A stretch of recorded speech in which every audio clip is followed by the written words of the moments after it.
e crendo que nós somos tudo o que Ele diz que nós somos.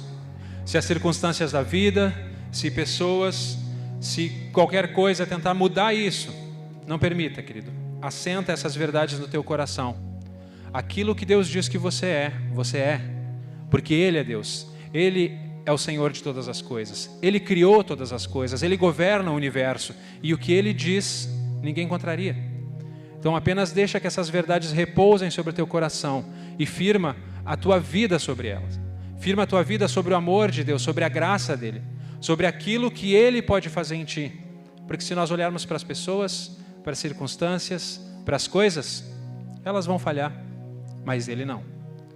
E se Ele diz que nós somos amados, se Ele diz que nós somos libertos, não há quem possa contrariar. Guarda isso no teu coração. Te convido, pode te sentar. Vamos nos ajeitando, compartilhar a palavra.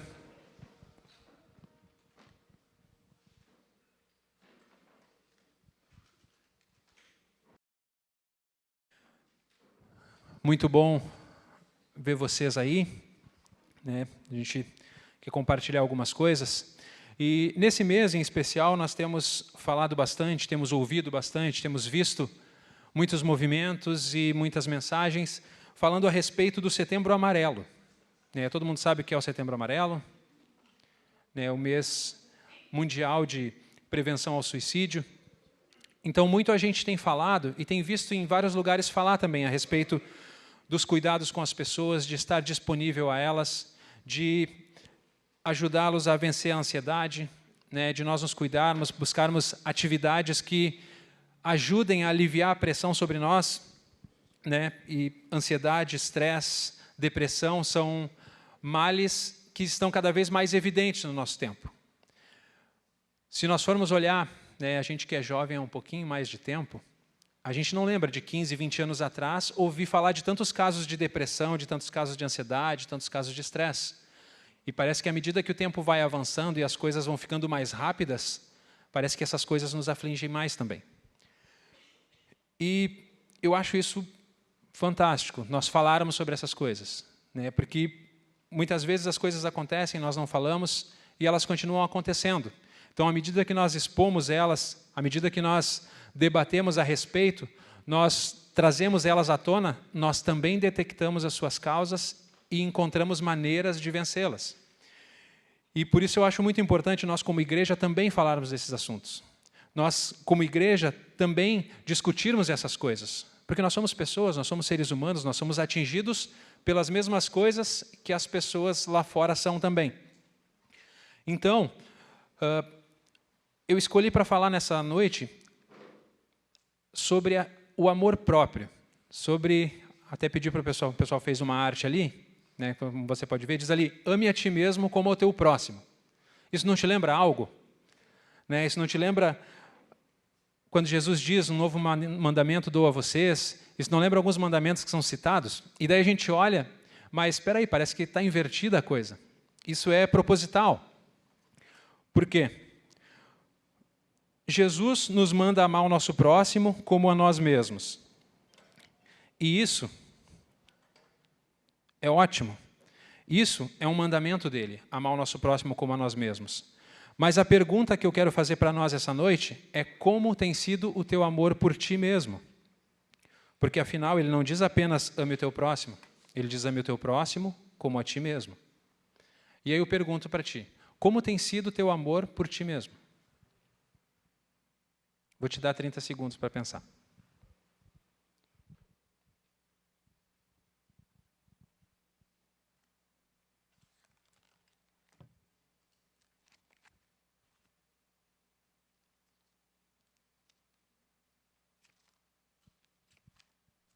Pensou? Que conclusão tu chegou? É algo muito bom? É algo muito ruim? Tu tem feito muitas coisas por ti mesmo? Tu não tem feito nada por ti mesmo? Tu tem te dedicado bastante aos outros? Tu tem te dedicado pouco aos outros? A proposta para essa noite não é virarmos as costas aos outros, não é exaltarmos o nosso eu, não é um convite ao egocentrismo, mas é convite a uma reflexão de olharmos ao nosso redor de uma perspectiva interna, de olharmos o amor que temos dedicado ao próximo a partir daquilo que temos vivido, experimentado.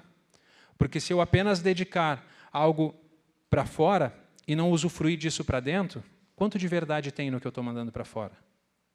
Quanto eu tenho conhecido desse amor que eu digo que eu tenho pelo meu próximo, se eu não tenho amado a mim mesmo? E pode parecer um pouco forte, um pouco meio duro, a maneira de falar assim, mas quando nós dizemos que amamos o nosso próximo de verdade, mas não temos esse amor por nós mesmos, nós estamos sendo infiéis. E por que eu digo infiéis? Porque quando Jesus foi interrogado pelos fariseus sobre qual era o mais importante dos mandamentos, ele citou: amarás o teu Deus acima de todas as coisas, com toda a tua força, de toda a tua alma, com todo o teu entendimento. E ele disse: e o segundo semelhante a esse é: amarás o teu próximo como a ti mesmo. Desses mandamentos depende toda a lei. E se ele deixou isso como mandamento, amar o próximo como a nós mesmos, quando nós fazemos só metade, nós não estamos fazendo. Se ele nos dá uma tarefa e a gente cumpre metade dela, nós não estamos cumprindo. A gente está sendo desobediente. E assim nós estamos sendo infiéis quando nós queremos amar o próximo e não queremos amar nós mesmos. Às vezes é meio indigesto, mas foi difícil preparar essa palavra, foi difícil meditar nessas coisas. Eu gosto muito de fazer coisa para todo mundo, eu gosto de ir lá e tal, só que muitas vezes eu não tiro tempo para mim. E talvez muitos de nós façam isso. E não é por um mau motivo, é para ajudar o outro, ajudar quem está em necessidade, ajudar quem precisa. Mas lembre-se, o amor que é dedicado a ele tem que ser dedicado a ti também. Então, a gente olha para a Bíblia, a gente vê Jesus com seus discípulos, atendendo muitas pessoas, curando enfermos, ensinando multidões e tal, mas de tempo em tempos, a gente vê Jesus se retirando para orar. A gente vê Jesus pegando os discípulos e indo para um lugar solitário, porque era muita gente para atender. A gente vê constantemente Jesus fazendo algo, digamos, voltado àquele pequeno grupo, não só para a multidão. E às vezes nós nos dedicamos tanto em servir ao próximo, nos dedicamos tanto em amar as pessoas, em ajudar, e esquecemos de usufruir disso também. As bênçãos que Deus nos dá, elas são para abençoar os outros, sim, mas nós também temos que desfrutar delas. Outro dia, falando sobre questão de ajuda aos necessitados e gestão dos nossos recursos, eu vi uma expressão que eu gostei bastante de um pastor que ele diz assim: o dinheiro que Deus me dá, ele é para ajudar os pobres, mas também para tomar sorvete. Então, assim como eu ajudo, eu também usufruo daquilo que eu recebo. Assim como eu dou, eu também aproveito. Porque esse é o equilíbrio. Isso é amar o próximo como a mim mesmo. É dizer para o meu próximo que aquilo que eu estou dando para ele é a mesma coisa que eu estou experimentando. E aí eu queria que você abrisse comigo. Nós vamos abrir em 2 textos. O primeiro deles é de Gálatas. Gálatas capítulo 5, no versículo 13. Gálatas capítulo 5, no versículo 13.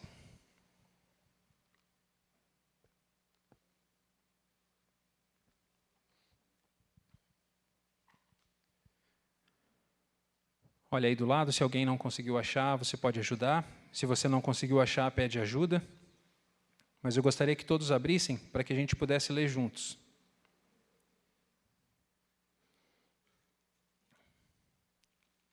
Gálatas capítulo 5, no versículo 13.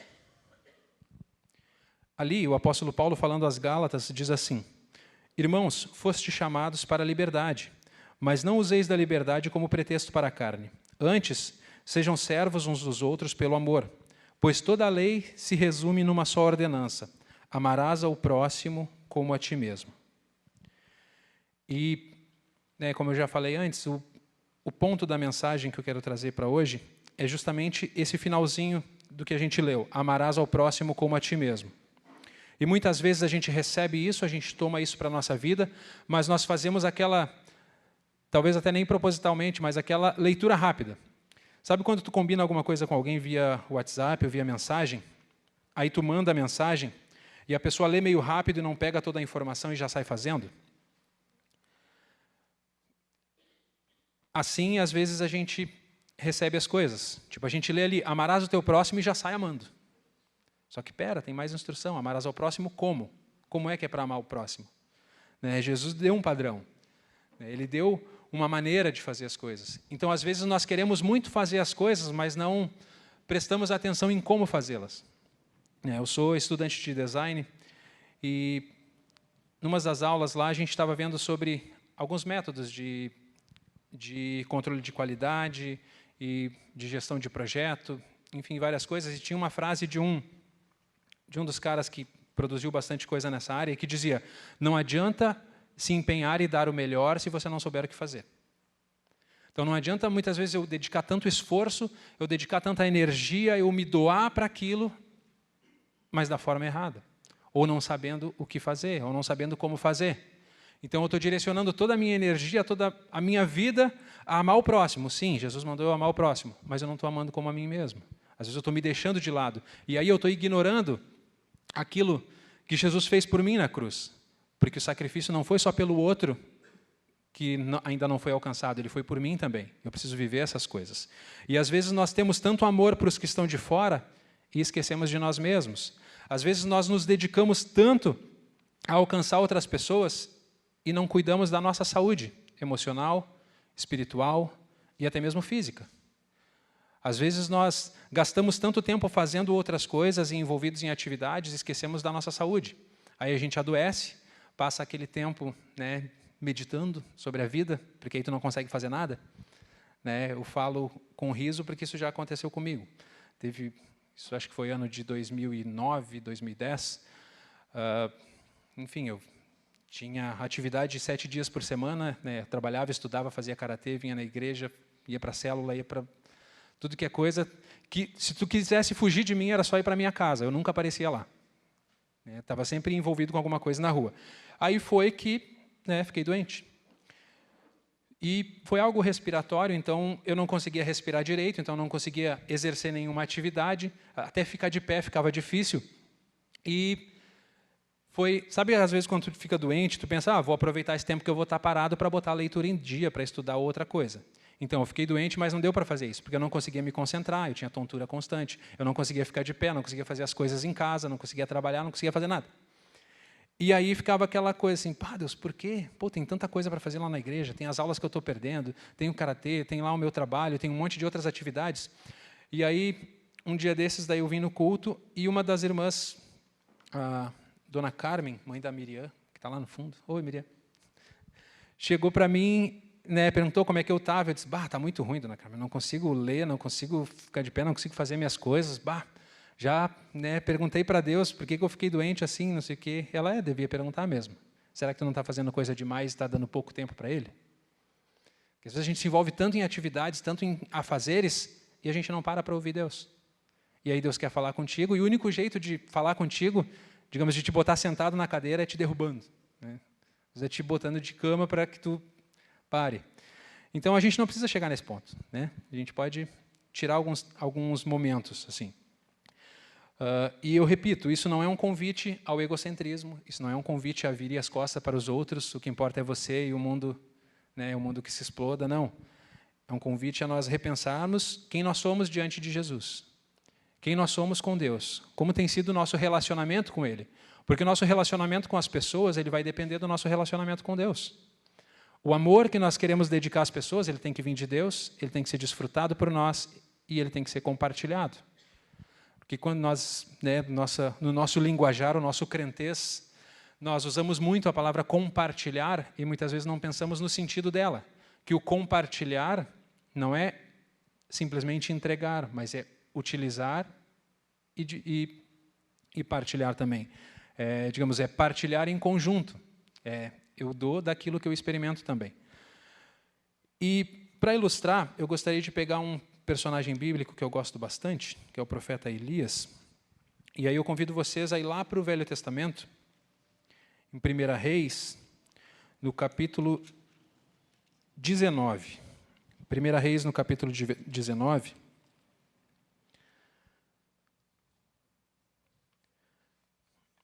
Ele narra alguns episódios da vida do profeta. E, assim como o profeta, nesse momento, Nós, às vezes, nos atribulamos, nós, às vezes, nos assustamos, nos decepcionamos com algumas coisas, e isso acaba influenciando nas nossas decisões. Por quê? Por vezes, nós botamos toda a nossa força, toda a base da nossa vida em atividades que estamos exercendo, em cargos que nós temos, às vezes em relacionamentos, às vezes em pessoas, em coisas, e quando não sai tudo como a gente quer, a gente se frustra, e aí parece que o sentido da nossa existência ele acaba. Então abre comigo lá, 1 Reis, capítulo 19.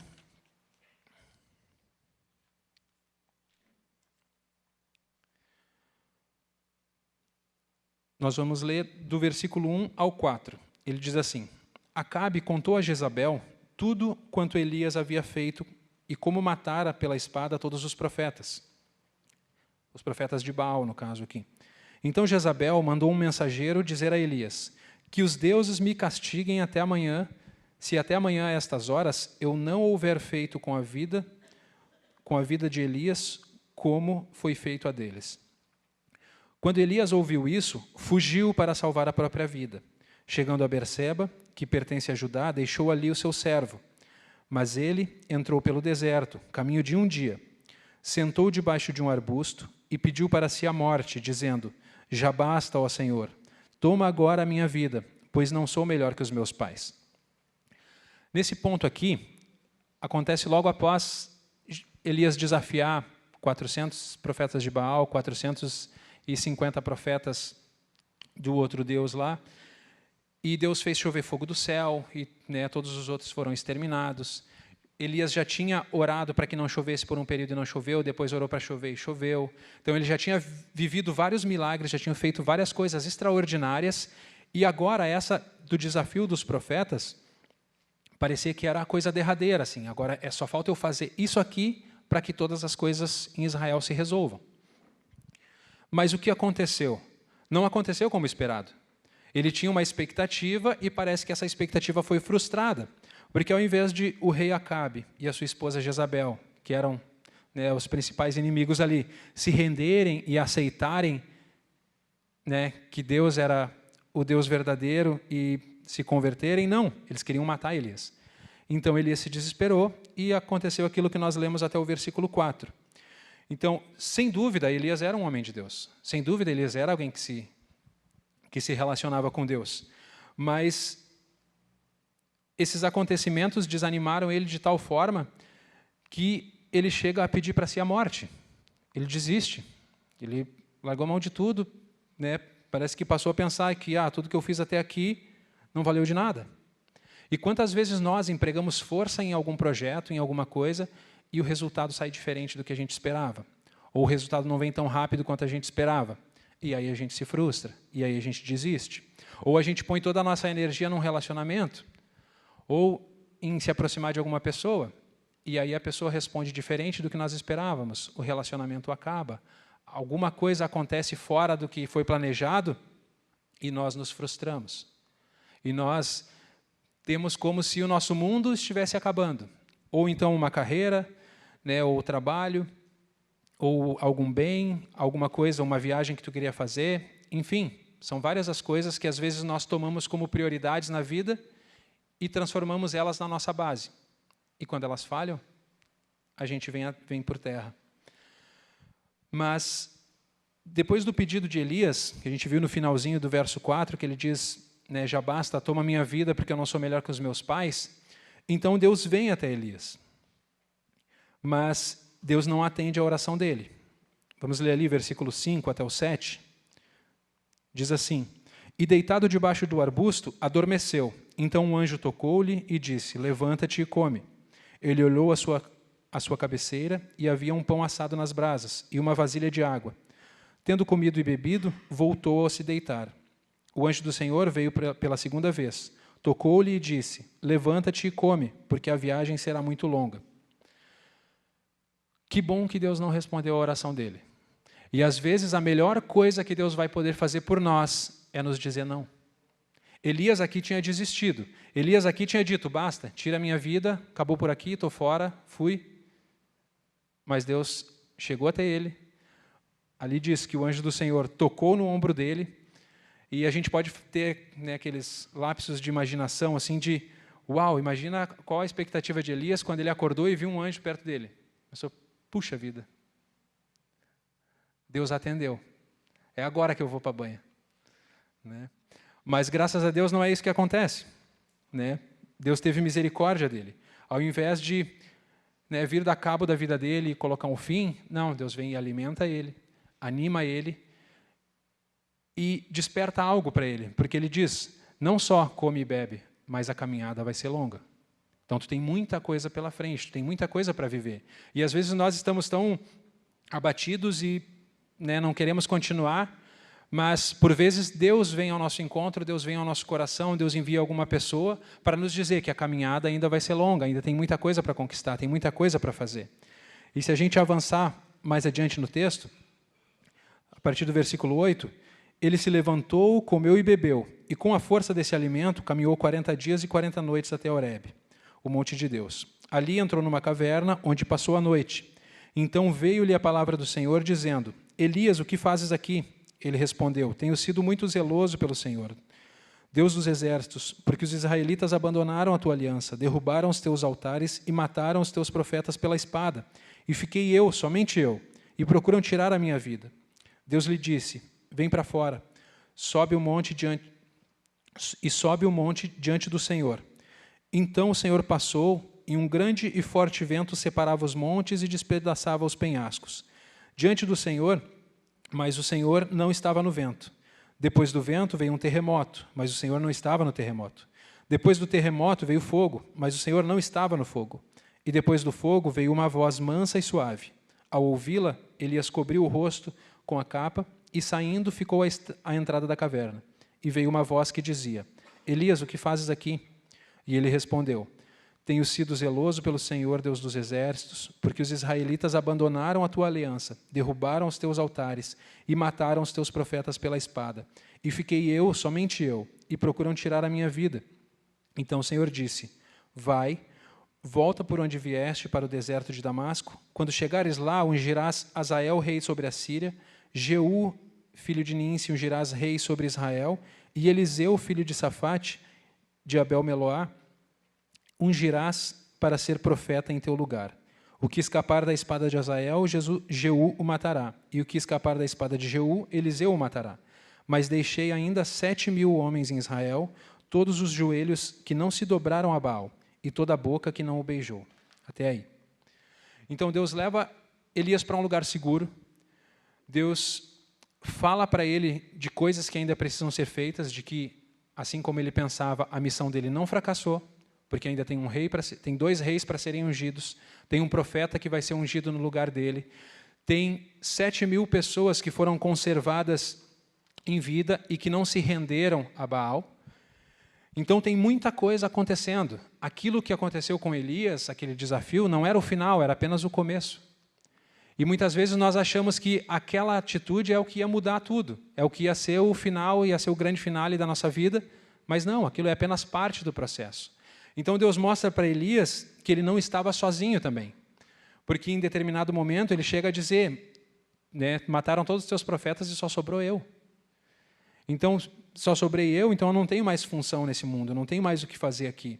Então Deus mostra para ele que ainda tem coisas a fazer, tem pessoas a serem ungidas, tem pessoas que foram conservadas e não se dobraram a Baal. De certa forma, gente que viu as coisas que Elias fez e teve a sua fé fortalecida e conseguiu resistir a todo o tempo difícil. Deus mostra para Elias que não é o fim, mas que é o recomeço. Deus mostra que Elias não está só, porque ainda tem 7.000 que não se dobraram. Deus mostra para Elias que tudo que ele tem feito até aqui não é vão. Deus mostra também, outra coisa que é importante para nós sabermos, é que nem sempre haverá barulho quando Deus está se movendo. Assim como na saída da caverna teve terremoto, teve fogo, teve um forte vento, e Deus não estava nessas coisas, depois teve uma brisa suave, uma voz mansa, e Deus estava ali, assim é conosco também. Às vezes nós imaginamos que só vai ter atividade de Deus, só vamos reconhecer Deus quando, né, estiver caindo raios, dando trovões e coisas maravilhosas acontecendo. Mas Deus também trabalha no silêncio, Deus também trabalha na intimidade, Deus também trabalha no secreto. Assim com Elias, como nós podemos ver, todos os acontecimentos ali do versículo 5 em diante, tudo isso era só Deus e Elias. Não havia outras pessoas para ver o que estava acontecendo. Não havia outras pessoas para testemunhar e serem impactadas com aquilo. Não, era algo íntimo entre Deus e Elias. Houve a manifestação lá diante dos profetas e de todo o povo quando choveu fogo? Sim, mas também há o momento de intimidade com Deus. Há o momento onde somos nós e Deus, onde nós teremos que apresentar as nossas dores, que foi o que o profeta fez. Ele disse que todos os profetas foram mortos, que o povo abandonou a aliança, que estão tentando matar ele, e por isso ele fugiu. E ele coloca isso diante de Deus. E a Bíblia nos diz para colocar diante dele as nossas ansiedades, para colocar diante dele as nossas preocupações. Assim o profeta faz e Deus responde. Deus se importou tanto com Elias que foi ao seu encontro. A gente vê que quando ele desistiu de tudo e pediu a morte, Deus foi lá para socorrer, para alimentar, para levar para um lugar seguro e para redirecionar o caminho dele, redirecionar de volta. Então ele mostrou para Elias que Elias era mais do que um profeta. Elias era alguém a quem Deus amava.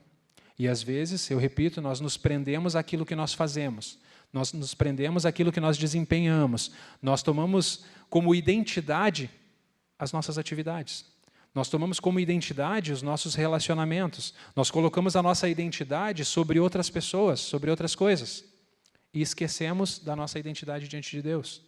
Esquecemos de que Deus nos ama por quem nós somos e não por aquilo que nós fazemos. Ele só nos dá coisas para fazer porque Ele nos ama, antes de nós fazermos. Porque se fosse pelo nosso desempenho, pelo nosso mérito, cara, nós estávamos perdidos. Se fosse pelas nossas capacidades, Deus não chamava, Ele fazia sozinho. Dava muito menos problema. Se a gente for ver, a gente está sempre dando problema para Deus. A gente está sempre fazendo coisa errada, a gente está sempre, às vezes, usando errado as coisas que Ele nos dá, mas por misericórdia, Ele nos ajuda a retomar o caminho. Ele põe pessoas para nos ajudar a nos consertar. Ele nos dá uma nova chance. Se fosse apenas pelo trabalho, pela tarefa, pelo desempenho, Deus fazia tudo sozinho. Ele criou todo mundo sozinho. Para que ele precisaria? Não, tem que ir um profeta lá para chover fogo e convencer as pessoas. Tem que ir outro lá. Não, ele fazia tudo sozinho. Ele não precisa de nós. Ele não precisa do nosso serviço. Ele não precisa da gente. Mas Ele escolheu contar conosco, porque Ele nos ama. Porque Ele quer que nós estejamos perto dEle. Porque Ele quer que nós nos relacionemos com Ele. E isso não é mérito nosso. Nós não temos como retribuir. Nós só temos que aceitar, desfrutar e compartilhar. Então, por isso eu reforço a pergunta, como tu tem amado a ti mesmo?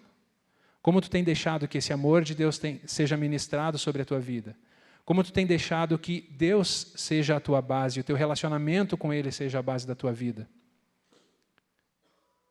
Quantas vezes nós temos trocado as bases da nossa vida por coisas externas, coisas exteriores? O nosso relacionamento com as pessoas, ele não depende das coisas exteriores. Ele tem que ser um reflexo daquilo que acontece dentro de nós. Por vezes nós esquecemos que nós não somos uma função, que nós não somos um cargo, que nós não somos apenas algo com utilidade. Nós esquecemos que nós somos gente, que nós somos filhos, que nós somos membros de um mesmo corpo. Que as coisas exteriores não podem ser a base da nossa vida. Um relacionamento não pode ser a base da nossa vida. Uma profissão não pode ser a base da nossa vida. Um ministério não pode ser a base da nossa vida. Todas essas coisas, elas vão passar, elas vão acabar. Talvez nós vamos vacilar em alguma delas.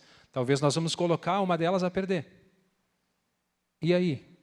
E quando as coisas não saem como nós planejamos? Acabou a nossa vida? Quando sou demitido lá do meu trabalho, acabou a minha vida? O trabalho era a minha vida? Quando eu tenho problemas no meu relacionamento, acabou a minha vida? Não. Nós somos muito mais do que essas coisas. Nós somos filhos. E precisamos entender quem nós somos em Cristo. E essa tem que ser a nossa base. Quando nós entendemos isso, nós conseguimos amar ao próximo como se deve. Nós devemos cuidar de nós mesmos para poder cuidar dos outros. Nós precisamos estar bem conosco mesmo e com Deus, para que a gente possa cuidar de outras pessoas.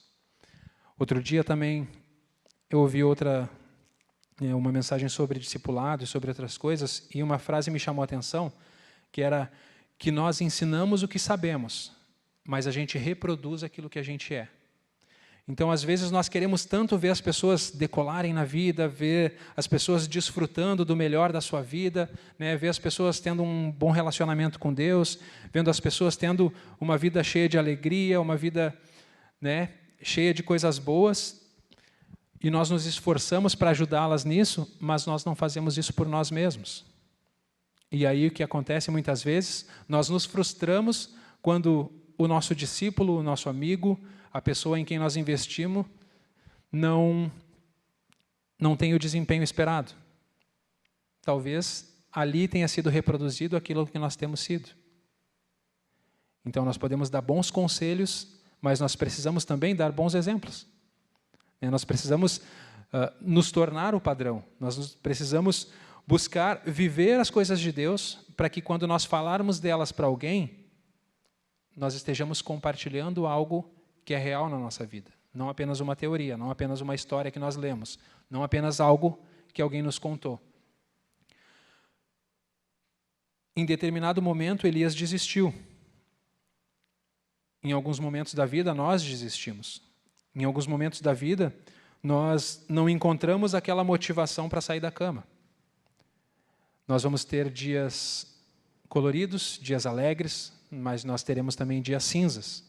E teremos até dias de trevas, dias em que parece que tudo deu errado, dia em que parece que a nossa vida acabou, mas quando nós olhamos para Deus, essa perspectiva pode mudar. Mesmo tendo os dias mais difíceis, em todos eles haverá Deus. Sejam dias bons, sejam dias maus. Em todos eles haverá Deus. Haverá um Deus que se importa, um Deus que vem ao nosso encontro. Jesus Cristo, o Salvador, o bom pastor, aquele que disse que estaria com a gente até a consumação dos séculos, aquele que disse que nos enviaria o Consolador e o Consolador nos ensinaria todas as coisas, aquele que, assim como para Elias, chegou, tocou no ombro dele, disse: come e bebe. E ele comeu e bebeu, e estava tão fraco que voltou a dormir. E Deus veio de novo e disse: levanta, come e bebe, a caminhada ainda é longa. Assim, nos momentos de maior dificuldade, Deus não nos abandonou. Às vezes nós é que estamos tão impressionados com as coisas ruins que não olhamos para Ele.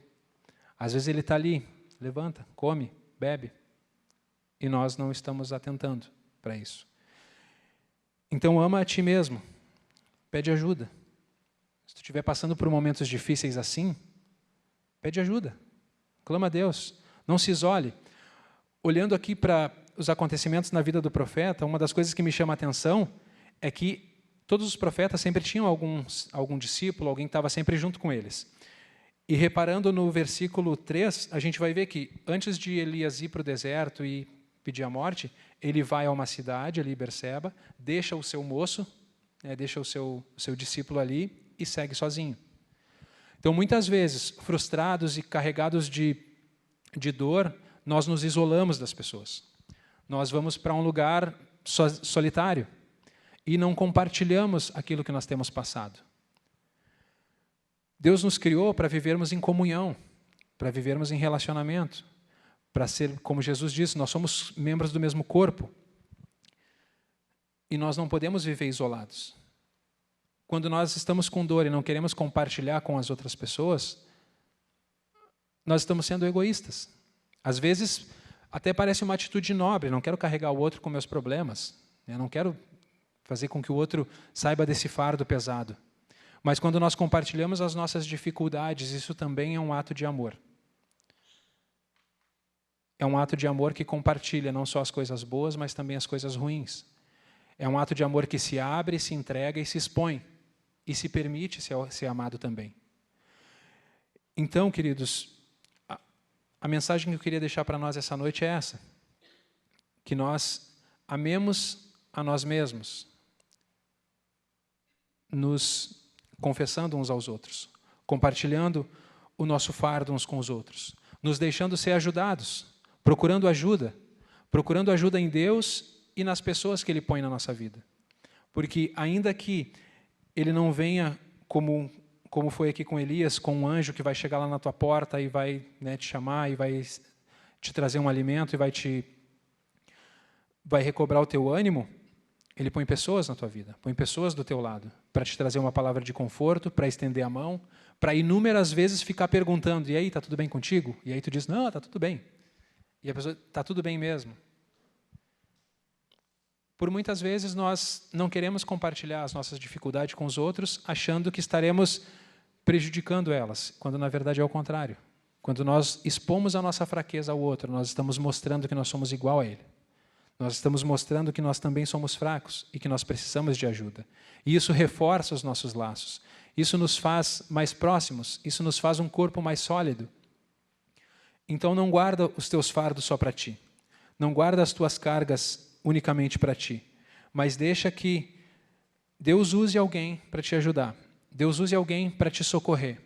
E esteja também pronto a ser aquele que vai chegar, vai tocar no ombro e vai dizer, levanta, come e bebe, porque a caminhada vai ser longa. Vamos ficar de pé?